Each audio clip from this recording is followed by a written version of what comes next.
poverty. The World Bank data, 12 out of the top 15 water-starved countries are located in the region. And so to help us understand a little bit what are some of the challenges that we are facing and the range of possibilities and opportunities to address those challenges, we have three panelists with us today. I will briefly introduce them, but you have their bios on the chair for where you are. So let me just start with my colleague, Mohammed Mahmoud. Mohammed is a senior fellow and the founding director of MEI's Water and Climate Program. Second is Mirat Mabrouk, who is on the screen. I hope you all can see her. Mirat is also a senior fellow and the founding director of our Egypt program as well. And Lama Al-Hatto, I hope I didn't butcher that. Lama is a lecturer at Johns Hopkins University, and she's also an environmental and social consultant with the International Finance Corporation. Welcome all. I thought what we could do is just start our conversation with a couple of rounds of questions before we open it up to the audience for their own question. And I think for the first round of questions, it would be great to just kind of get a sense from you guys of what is the range of challenges that we are facing today. And I want to start with you, Mohammed. I want you to kind of maybe give us a little bit of a scene setter. What is the range of the issues and what are all of the sort of nuances of each one of these issues that we are grappling with today? Yes, of course. So I think of water resource issues in the region as part of achieving water security in the MENA region. There are issues that already exist, and I'll jump into those in a second. But I think what's pertinent for us today is how climate change is acting as an overlay on those same issues that exist absent climate change that are exacerbating those effects. So when I think of like the top sort of broader issues that affect the region in terms of impacting water security, I think of it in the lens of water supply. So the region, as Intisam mentioned, is quite water scarce in terms of fresh water. The two primary sources being either surface water supply or groundwater supply. Surface water supply isn't as abundant or prevalent in the region. There's smaller rivers and streams, depending on where you look or what you consider part of the region. And then, of course, the two very large river systems in the region, the Tigris-Euphrates system, as well as the Nile River Basin. And both of those systems, in terms of surface water supply, as we are seeing, because of climate change leading to drought and warming, they're essentially high elevation driven systems, meaning they get their water from higher elevation mountains or snowpack that then melts to feed into the system. Because of climate change, there's less of accumulation of that water up in those higher elevations to generate into the streams. So that's sort of a direct impact that leads to potential transboundary issues between neighbors that are sharing those water resources. If it's less water overall, but those at the headwaters have more access to it than those downstream. And so you can imagine there's potential for conflict there. In terms of groundwater, the region has historically relied on that, especially in countries that don't have access to these surface water systems. They've traditionally been reliant on groundwater until more modern times, and certainly coastal countries that have shifted into desalination. So that's on the water supply side. Also, there's issues on the water demand side. And what I mean by that is looking at where the water is being consumed. Generally speaking, the three broad categories of water use, and I don't want to steal too much of you guys' thunder, but if you'll indulge me with this, agricultural water use has traditionally been the largest consumer of water, in some cases an order of magnitude higher than the other use of water, which is for human drinking water, so for residential and urban demand. And then also, maybe to a lesser extent, what I call is industrial, for water uses for things like manufacturing to support energy production. Power plants need water for cooling, that type of thing. So as water supplies get more stressed, there is a sort of a tug and pull, push and pull between these different sources of water demand, because there's just not enough water. And then you have to have questions on, well, we need water for agriculture, for water security that has economic connections. And in the same token, you still need to provide drinking water for your human populations. And water is essential for energy to keep things, to generate at least cooling and electricity required to sustain these human populations. Third, I would say, to a lesser degree, issues of water conveyance. How is water moving from one location to the other? We think of pipelines, canals, those types of infrastructure. They suffer some vulnerability because of climate change, because of warming. Any infrastructure has a particular lifespan, any engineering infrastructure, if it's roads or buildings, or in this case, water conveyance systems. So they require maintenance and repair. That's part of the equation. But with climate change and warming, these types of infrastructure can degrade sooner and quicker because of the impact of heat. And there's a lot of systems in the region that are already in decay, even absent of climate change. There's some of the systems in Jordan and Lebanon experience, when others know this probably more than I do, experience water loss of up to 40, even 50%. I mean, that's even absent climate change, just older infrastructure in parts of the region that need to be upgraded. And then the last one I'll mention is water quality. When we think about access to clean and safe water, outside of urban environments and cities where there tend to be systems in place for utilities to provide water, to find water and deliver it to customers, whether they be residential customers for human use or agricultural water users, or et cetera. Looking at communities that are outside of urban areas that don't have these services, there's true still issues in the region of safe access to clean water. And especially in times of water scarcity and drought and stress, when there's not enough water in the system. And we've seen it in the last few years, where some of these rural communities, let's say, that are adjacent to some of these surface water systems, on their own go and divert or use some of that water, but that water hasn't been through proper rigorous treatment for it to be safe for them to drink and use. And then you could imagine that can lead to things like waterborne illnesses and outbreaks of stuff like cholera, and et cetera. So to me, those are sort of the large umbrella of issues, and climate, they exist absent climate change, but are now even more serious because of climate change. Before I come to you, Murat, I want to follow up on the question of water conveyance, as you mentioned, Mohammed. To what extent do governments in the Middle East sort of grasp the gravity of this issue and also the potential there is in fixing it? And is this something that has importance, that has urgency, and are there also financial solutions to this kind of issue? Yeah, I mean, my sense is that countries, governments, municipalities are aware of this, but I think there's sort of a discontinuity across the region in terms of the ability to address these issues that is linked to the financial capacity to do it. Certainly, certain countries in the region are able to address this issue because they have either systems in place to be able to have a continuous sort of schedule of maintenance and repair and upgrades and infrastructure improvements.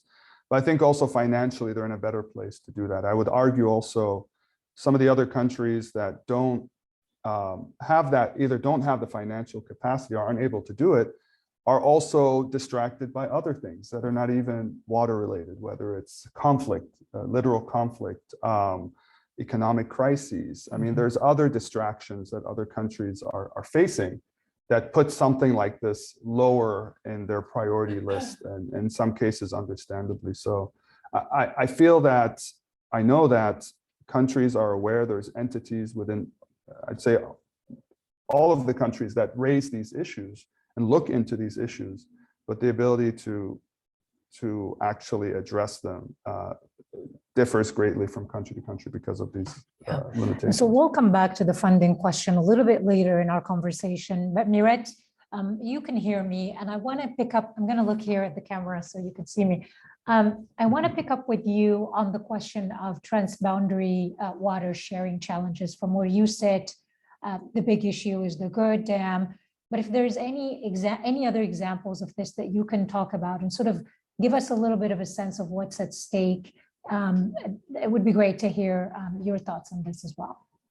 Okay, so Thank you, sir. So hello to everybody, Ramadan Kareem to everyone who's celebrating, and apologies for the slight croakiness today. Right. Transboundary water issues are kind of a funny thing because most rivers in the world flow through more than one country. And there are 145 countries in the world that have shared river basins, and 21 countries live entirely in someone else's basin. So in most cases, people rely on someone else for that water to ensure that their water comes through and is and is not hindered in any way, and their access to it is not hindered to it in any way. And I mean, you'd mentioned conflict. Mohammed had mentioned conflict. You want to bear in mind that you have both interstate and intrastate conflict. Interstate, where you have countries arguing with each other, and intrastate, where you have arguments within the countries. Yemen is a good example, for example. Yemenis at the moment have access to about, the per capita access to water is about 198 cubic meters a year.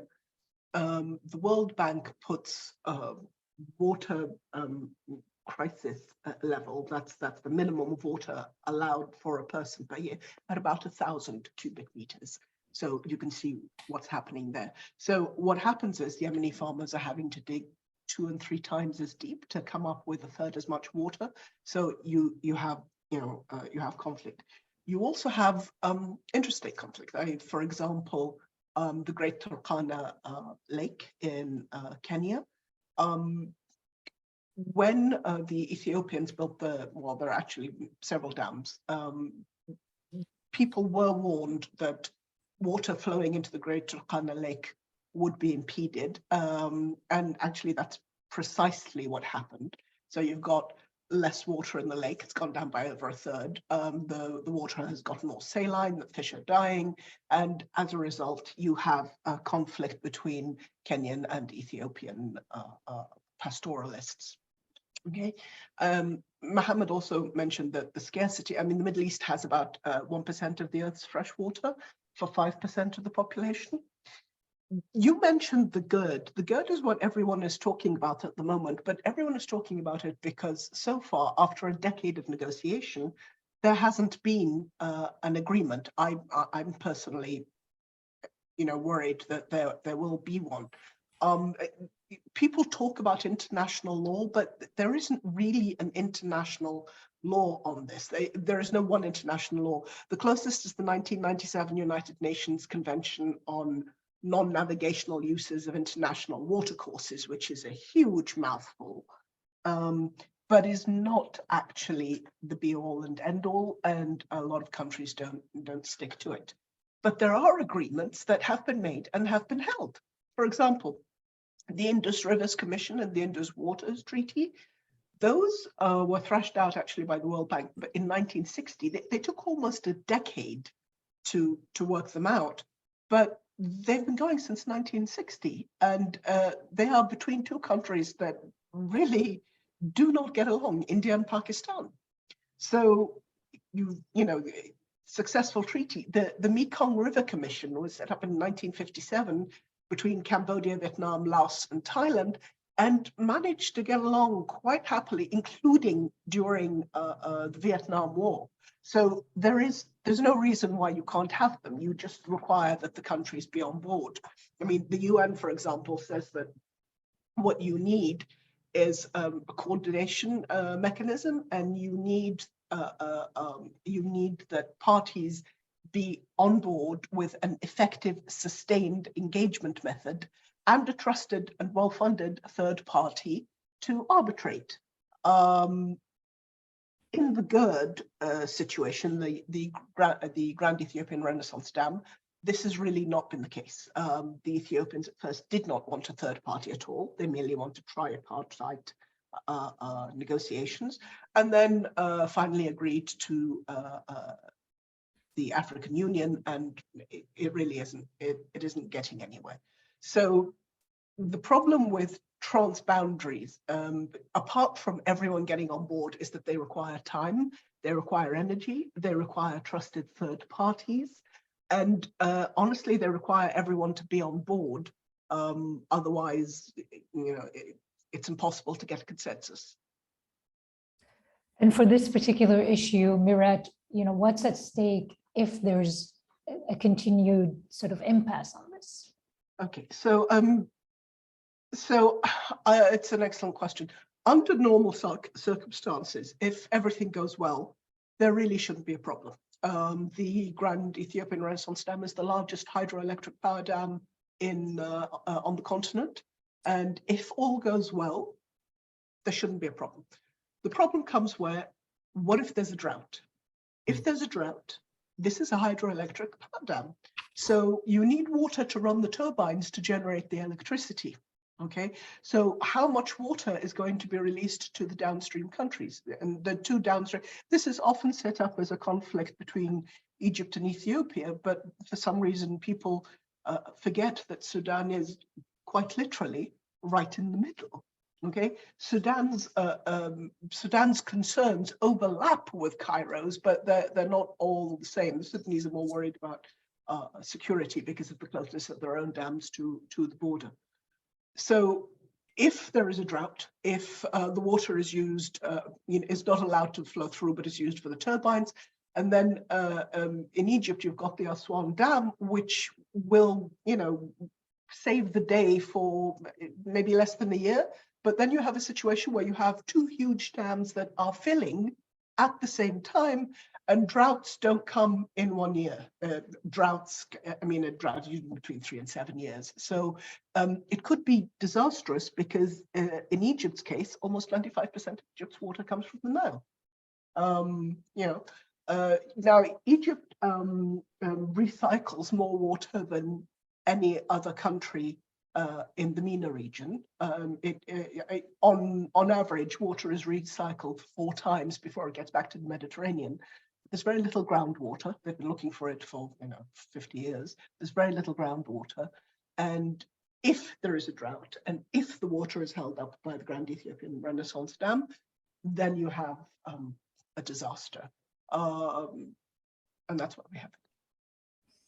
Okay, thanks, Mirat. Lama, I want to come back to one of the issues that Mohammed mentioned, which is this intersectoral sort of competition for whatever few resources there are. Can you explain a little bit about this sort of push and pull from different sectors within any given economy? And to what extent do various governments have a unified strategy to deal with this? You've just come back from Casablanca, and we were talking a little bit about that. So I'd be curious to hear sort of what the thinking is from the central authorities to try to address the sectoral competition. Of course. First off, thank you for having me. I'd like to thank Middle East Institute, and I'd like to thank Dr. Mohammed Mahmoud also and the entire panel of Middle East Institute for inviting me to this panel. So thank you very much for this opportunity. I think when it comes to sectoral differences, it becomes really complicated because, as Dr. Mohammed already mentioned, this is the largest proportion in terms of water uses is, of course, agriculture. So anywhere between 70 to 80% within our region, depending on which country you actually come from, it could go up to 80%. In some cases, well, depending, up to 85. In Sudan, also known as, for instance, is known as the food basket of the Middle East, is one of the largest sort of promoters of agriculture in the entire Middle East region. So for that, when they come to look at securing water resources, and particularly water security, for them, it's very predominantly based on food security. How do we do that? Add into that this additional sort of layer or problem, of course, as Dr. Mohammed already mentioned, is we have climate change, which comes in to exacerbate the issues even further. But we don't talk about so much about the idea of also sort of what we have referred to more commonly as land grabs or large-scale land acquisitions that are happening in much of the Middle East and sub-Saharan Africa. Many of these land grabs, if you will, or land acquisitions, also mean water grabs. Land grabs equate water grabs. And when that happens, if they're coming in from foreign companies or foreign entities, it's acquisition of the water resources, which, as we already very eloquently mentioned, very, very scarce in this region. So it's adding an additional layer of not only the conflict that exists, as Mirat mentioned, between interstate actors, between the countries that compete against, for instance, on the Nile River Basin, as she mentioned, Egypt, Ethiopia, and Sudan, competing over the Nile River Basin's resources. But in addition to that paradigm and that layer, maybe a foreign government or a foreign company, maybe such as Saudi Arabia or GCC or other countries coming in to also invest on the Nile's headwaters, whether it be in Sudan or otherwise. So these additional paradigms includes more geopolitical actors. It means that there's more happening. It means that there's more to take into consideration. How do we manifest that? And it comes to the agricultural sector as one of the largest sectors that consumes water is very complicated and very complex. The other sectors, of course, as Dr. Mohammed, of course, mentioned, was, of course, industry and, of course, domestic uses. Industry is also a very complicated and very complex one, because for the largest part, the Middle East has been a beautiful haven for foreign companies to come and invest, where you get whether it be large cement companies from Europe or steel industries or otherwise, because you've got cheap labor, you've got water resources, you've got cheap energy. So the investment environment in order to provide for that within most of Middle East countries has been very lucrative for these foreign companies. In addition to a fact, of course, them attempting to reduce we're going into the carbon emission debate. Many of the carbon emissions that they would have to abate as these European companies, whether it be cement or steel industries, which are very energy intensive and of course water intensive, would end up not being accounted for in Euro companies. They would be accounted for across the Middle East. So that's also a way to sort of abate that and move beyond it, kind of. And because it's so complicated, so they're across the Middle East, you do want the investment, you do want these industries because it's economic growth for the country, it is development, it's employment, it's labor, it's all the above. But how do we do it in a conducive environment where we're not polluting the very resources that we have? How are we doing it in a way that it does actually supply for proper usage of the water resources? Many of the countries, the water is actually subsidized to industry. How are we providing subsidized water to foreign companies that is then being sold to premium markets? I mean, that in of itself is a very dubious question mark that we need to really question. So in the industrial sector, this is a very big question mark that we need to consider, and we need to understand how the various governments are managing this. And then on the third one, which is the domestic usage and the water distribution, that obviously does create a large competition as well. Very interesting study, Dr. Mohammed already mentioned this, is in terms of the distribution networks, there are of course a lot of water losses that do exist. And when we talk about water efficiency and water demand management measures, we need to be mindful of what do we need to do in order to maintain the already existing networks that exist. So there was this really interesting study. It was done in a government building in Egypt, in Cairo, Mugamma Tahrir, some of you are familiar with it. It's a very large government building, massive. And this master student basically conducted research to identify the quantity of water losses that were in this one government building. And in doing so, she was able to identify that anything from a weekend usage, current usage from their metering systems versus a weekday, which is a very common usage, is that the amount of water losses that exist in this one government building were up to 40%. And this is one government building within Cairo. If you can imagine the type of the distribution networks across the city on an urban scale, this is a massive amount of water losses in order to enhance. But of course, enhancing water network system and asking for funding for that is not a very trendy or a very sexy thing for the government to be able to maintain, in addition to very, very costly.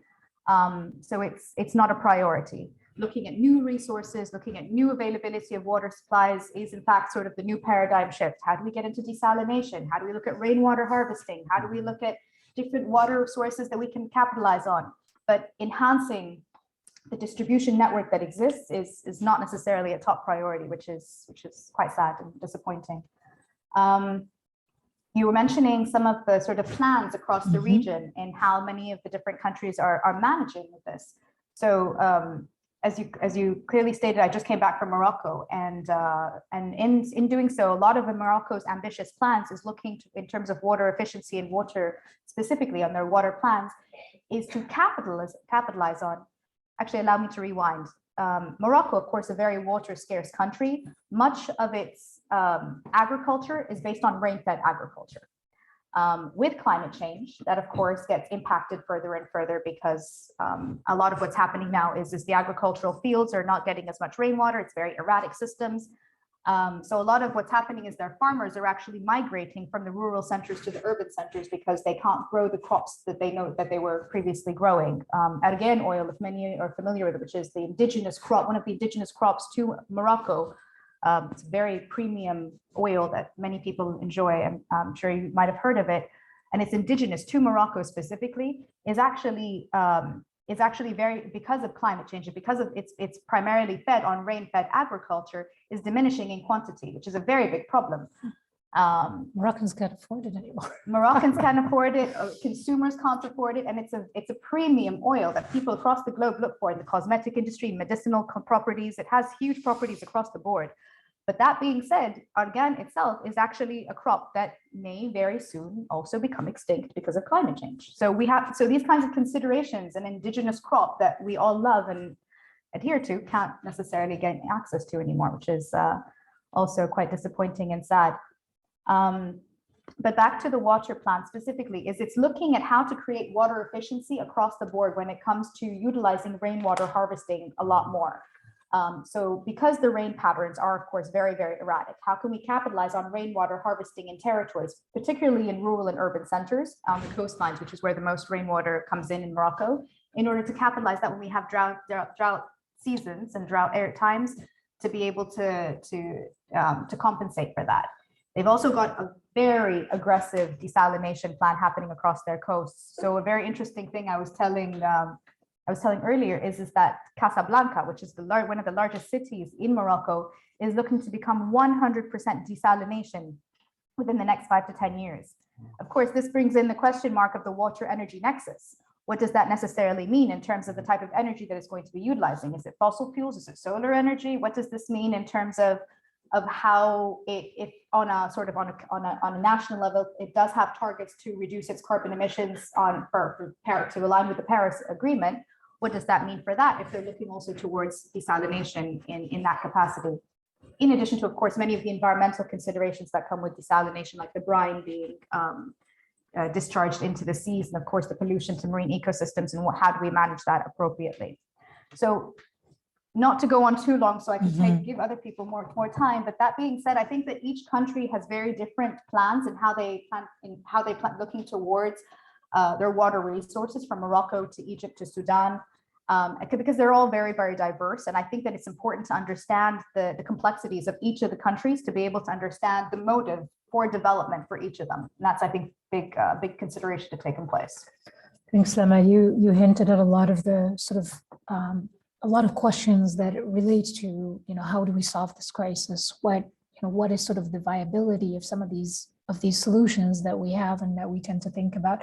And Mirat, I want to come to you to talk a little bit about the question of funding that Mohammed brought up earlier. This is, give us a little bit your assessment for the multilateral efforts to tackle this and the existing funding mechanisms for climate resistant water development projects. Okay. It's not a massively cheerful picture, I'm afraid. Let me give you a snippet from an OECD report that I read. Even though people keep making a good economic case for why you should fund water, I mean, we've just heard how integral water is to everyone's life. I mean, it sounds obvious, but it really does go into everything that you eat, everything that you transport, everything that you build, everything. And there is no question that water is consistently wasted. I mean, Lema's example about the Mugamma was startling but not surprising. Egypt's infrastructure is old, and you have pipes leaking all over the place. The water usage is the water loss is terrible, and that actually is fairly endemic to the rest of the region. But to get back to this OECD report, the OECD does a lot of work on climate and water. It had made an economic case for investing in water projects, but then it concluded with the fact that this strong economic case for water-related investment had failed to translate into a compelling financial case for investment, and it was estimated that future investment needs were going to be significantly higher than current financing flows. And that report was written in 2018. Since then, very little has changed, despite the fact that everybody knows the investment in water, or rather the poor investment in water, follows a lack of investment, generally speaking, in climate-related issues the world over. Even though money has been promised to tackle climate change, the vast majority of that money is going into developed countries, merely into mitigating their emissions and not into tackling adaptation. Now, there have been estimates, water.org, for example, thinks that it would take about $200 billion a year over the next 5 years to try and tackle the water problem, the global water problem. It also estimates that actual annual aid sort of amounts to about 8 billion at the moment. So you can see the gap. Now, private firms have attempted to close that gap by putting the case that it is a smart investment. I mean, foremost among them, I think, is the African Cities Water Adaptation Fund, which uses an integrated approach to finance urban water resilience solutions. And basically, they do it by telling you that it's a smart investment, and it often is. The United Nations doesn't have, oddly enough, the United Nations doesn't have a single water program institution. There are about 30 institutions within the UN that deal with water, and therefore they have a cross-cutting UN water.org, but they still can't wrap their arms around it. Essentially, having said that, there was some good news. At the World Water Forum last year, the US, for example, pledged $1.2 billion in foreign aid specifically for water. Just yesterday, I think the United States announced $49 billion in commitments to global water security, but much of that actually is going to be domestic. There hasn't been a breakdown of figures yet that I've seen, but much of it will be domestic. But the 1.2 billion that the US pledged is a drop in a bucket, but more than other countries are pledging. And generally speaking, investment in water goes into sanitation, but not into mitigation of water loss. So it's not an excellent picture, and I'm not quite sure what is required to light a fire under investors. Lemma's point, by the way, was dot on in that you have, generally speaking, non-national corporations that will take advantage of local resources legally. I mean, no one's scooping in and stealing anything legally. But then there is a failure to reinvest back into those resources in those countries.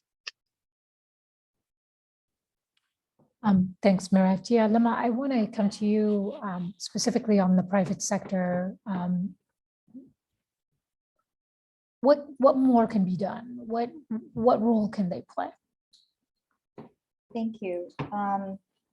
So it's complicated when it comes to the private sector role, because traditionally we've seen that the water sector in general has been, whether we talk about water supply or sanitation, has been very much public sector concerns or public sector responsibility, even supplying networks to urban areas or to rural areas. It's always been the government coming in and doing it, unless many of these water utility companies are privatized, which in most of the Middle East, they're not. So in a lot of cases, it's the responsibility of the government to provide it. So providing for water distribution or water access or sanitation, which is one of the SDG goals, it's pretty much comes down to the responsibility of the government. So incentivizing the private sector to come and get involved, it becomes a bit, okay, well, let's be clever about this. How can we do this? What do we need to do in order to get the private sector engaged? And they are very much so. But if we talk about private sector investments within the water field itself, it's a bit of a tricky subject. So agriculture is definitely an obvious one. If we talk about large agribusinesses, that's one area where private sector is getting involved. I worked very closely with a large agribusiness client in the Middle East where they were looking at their crops. They were primarily growing olives, and they were noticing from year to year again that their crop yields were beginning to decrease by 30% because of climate change, because of heat and temperature. So what they were doing, this was many, many years ago, they had started to bring in these artificial misting systems to basically cool down sort of the fields so that the crop would grow to full harvest, so that it would deceive the crop and basically end up being able to do so. large capital costs, large investments that they're putting into the water sector for large irrigation so they can cool off the areas in their agricultural commodities. And in most cases, it actually even then wasn't successful. So we're seeing that the private sector is trying to innovate and try to come up with solutions to basically combat climate change, if you will, in many of these cases. And in some cases, not all, they're also not very successful. So this is becoming problematic. You know, what do we do? As I mentioned before, with another area the private sector is getting very, very heavily involved in is the water energy nexus, which is particularly very much desalination. Not only in Casablanca and in Morocco, but across Egypt, there's new mandate law whereby all of the coastal areas need to be powered entirely by desalination. So no water resources, if you look at many of the sort of the Red Sea resorts or across the northern coast, are now going to be entirely powered by water coming from the sea, desalination plants. So these are all investments that are coming in from the private sector that are partnered with companies like Siemens for solar energy or otherwise that are coming in and very aggressively seeing where they can also help provide water resources to these communities. I think it becomes specific in how you manage it, but having the private sector involvement in such a sector can become a bit of a double-edged sword. We've seen this specifically with many of the bottled water companies and the debate around bottled water companies specifically globally, and how many of these companies have acquired water in countries in order to provide it for their own private needs, for profit making. And it's a very big ethical consideration within the water community, within the climate community, looking at many of these companies. Again, I don't want to name names. I will, Nestle. Go for it, go for it. I will. There's a huge debate, if you Google it online, in order to be able to look at how bringing in the private sector to do these kinds of debates is basically taking water away from communities that don't have access to water. Many of these arguments were in consideration in Bolivia and in Peru and in Paraguay. If you look at how that debate is continuing until today, it becomes water for business, and making profit out of water in that aspect is very problematic when at the end of the day, water is a human right and there needs to be a public access good to all. So this is a very big double-edged sword, and how does the private sector get engaged in the water sector can be helpful, can be good for development, but we need to be very cautious and very careful in what ways they do get involved. But Mohammed, building on what Lemma is saying about the roles of the private sector, where else do you see some of maybe the most promising innovation and thinking and action towards sort of resolving these issues? Yeah, that's a great question. I think in terms of, if I should wait for that helicopter to pass. I think maybe in terms of the idea of enhancing water security and sort of how do we improve the situation? And Lemma touched on a few things. I'll kind of pull on that thread, which is, to me, the word is efficiency, because I don't think there's a lot of quote unquote new technologies, not new technologies, there's new solutions that we haven't already enacted in some form or fashion. But there are better ways to enact them, or there are ways to enact them to get more out of them. So when I think of, and it's sort of and I'm glad my colleagues mentioned sort of the emissions angle and the energy, the water energy side of things, because it's almost a vicious cycle, right? So we know that carbon emissions cause increasing temperatures, that causes warming, and that brings with it all the other slew of impacts that come with climate change: higher temperatures, sea level rise, drought, public health crisis because of heat illness, that type of thing. But to mitigate some of that, you need energy, right? For populations to survive heat illness, they need to have adequate cooling, for example, adequate amount of water, drinking water. And a lot of these processes require energy. So in a lot of countries in the region, or a significant amount of them, rely on the type of energy that does cause carbon emissions. So you're in this weird, vicious cycle. So I don't think structurally will change in the region how we rely on these systems. It's just a matter of, can we be more efficient or find ways to still use the systems we have in place for the most part in a way that helps to minimize this vicious cycle. So specifically speaking, so when we think of water coming out of desalination. Certainly a lot of countries that are coastal, we talked about earlier, they don't have other sources of supply. Freshwater supplies are limited. There's a clear boundary of how much we're getting, and it's getting less, either because of directly impact from climate change, reducing the supplies generated, or our over-dependence on it, certainly in the case of groundwater. So when we think of desalination being, for now, very important component of that water supply portfolio, there are technologies. I do believe that there's innovations in technologies that will improve these efficiencies. So for example, when we talk about desal, there are technologies being researched that would do a couple of things: either reduce the energy intensity that desalination requires to produce the amount of water needed. And if there's other research looking at generating more water and, in a sense, less brine. I don't know how that works. That doesn't make sense to me mathematically in my head, but there's research that is looking into that, which then avoids other downstream effects of discharge of brine. In the short term, studies are indicating that accumulation of brine isn't showing a short-term impact across larger segments of water bodies. Certainly there's localized impacts to marine life and salinity concentrations increases, but that's in the short term. We don't know in hundreds and hundreds of years what that would do. And that's the same thing with sea level rise. Sea level rise is a hundreds and hundreds of years issue. Yes, it's creeping slowly, but to the point that it would adversely impact inland inundation, we won't see it for a very long time, and it won't stop for a very long time unless we address the carbon issue.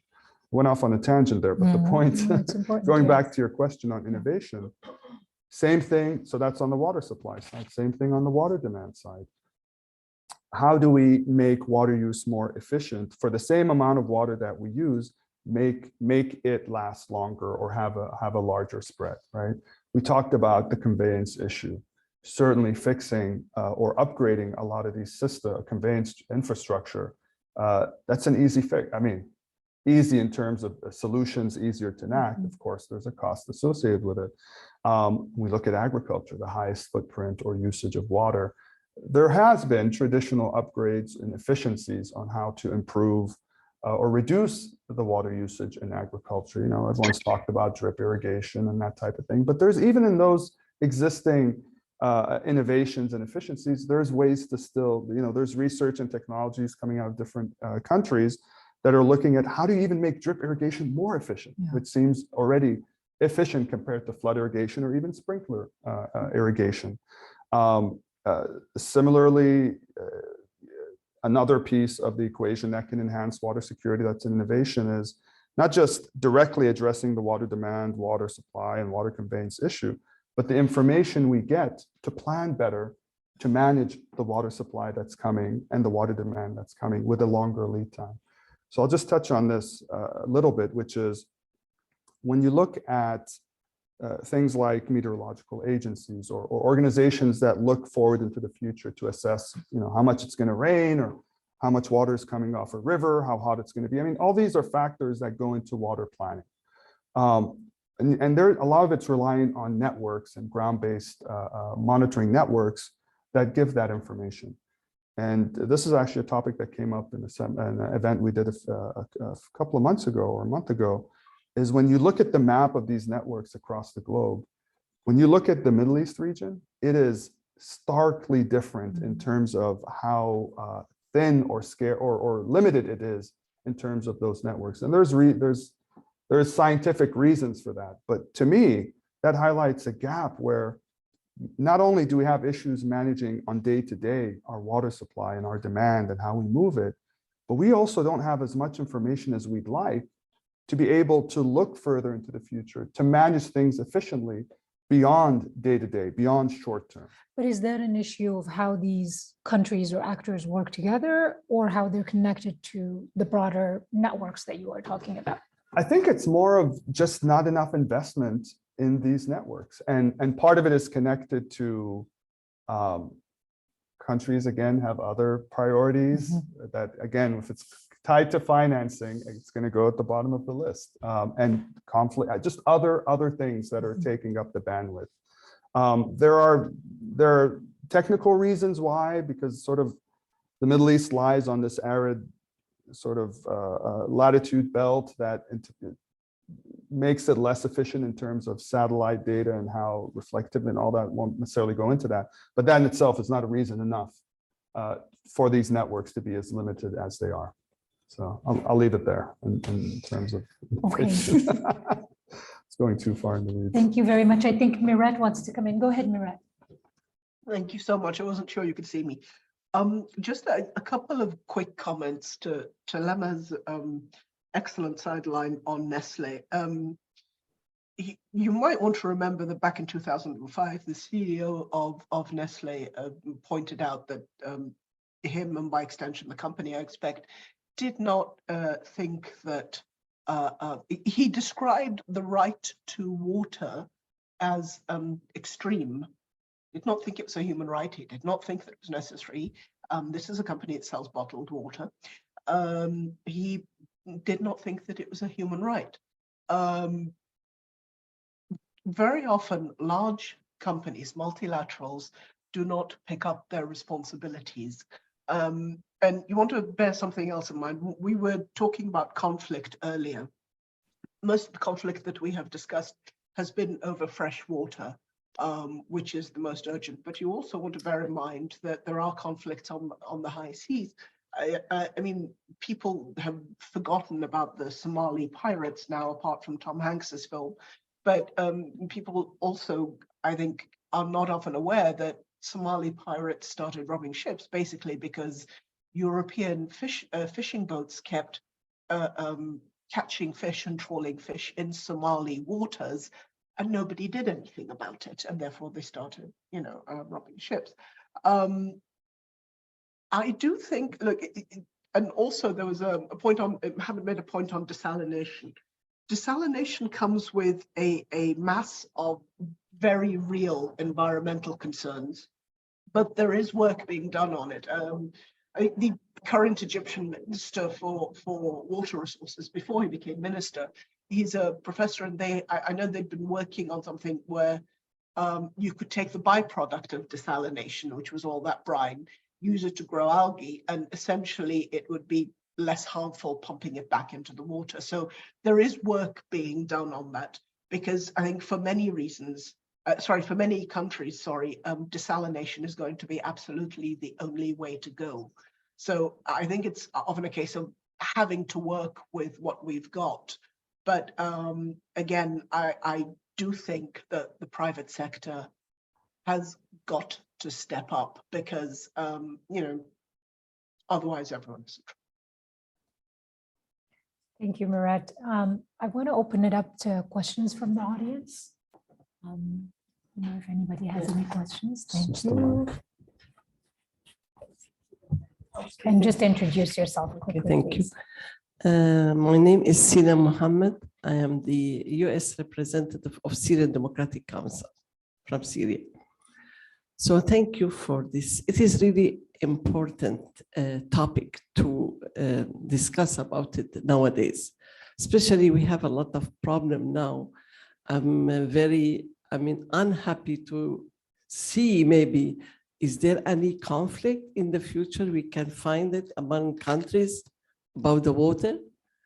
And the other, question, is there any law, international law, that prevent any countries who has the sources of water to keep the water or cut it from the other countries? For I will give an example like Turkey. We have like sharing the Euphrates River and the Tigris rivers. Now Euphrates has been cut off the water from Turkey to Syria side. And now we find the level of the Euphrates River in our region in the northeast Syria has become, dropped down. It's very less now. And this is which affect, even influence about the energy, to get the energy, and because of the, we have them. So is there any law that will commit these countries to be, sharing the water that with the other countries? This is one. And I'm just, talking about the Turkey and even Iraq. I mean, it has been the same problem with Iraq. I mean, Turkey had cut even the water to the Euphrates or Tigris River for Iraq. Also, they are suffering now.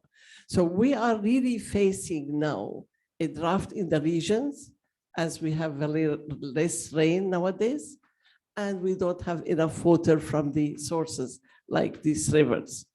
So about the investment or the private sectors, which we can solve maybe some problem.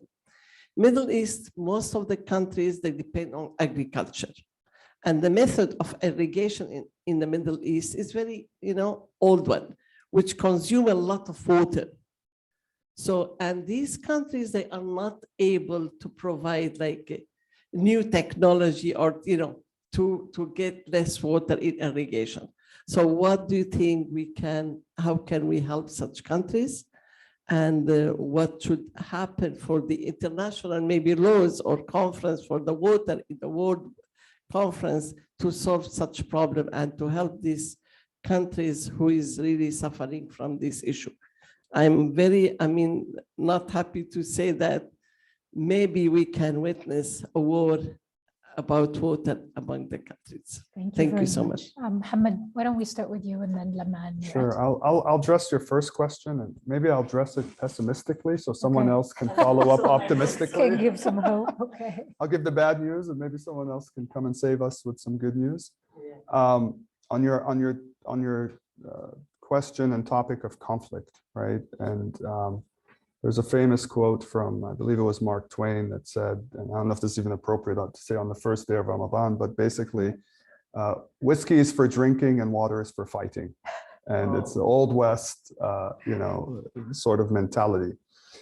The issue with transboundary waters, and certainly the example of the Tigris Euphrates, and you can even, to a certain extent, say the same thing about the Nile or even other transboundary, but certainly in the region that I think is the example, is that absent, and sometimes you can argue, Muret may argue with me, even with the presence of, but the absence of agreements, binding agreements, causes this issue. And you can argue certainly there have been some level of agreements, or I think Tigris Euphrates, more so between particular countries as opposed to across all countries along the stream of the rivers.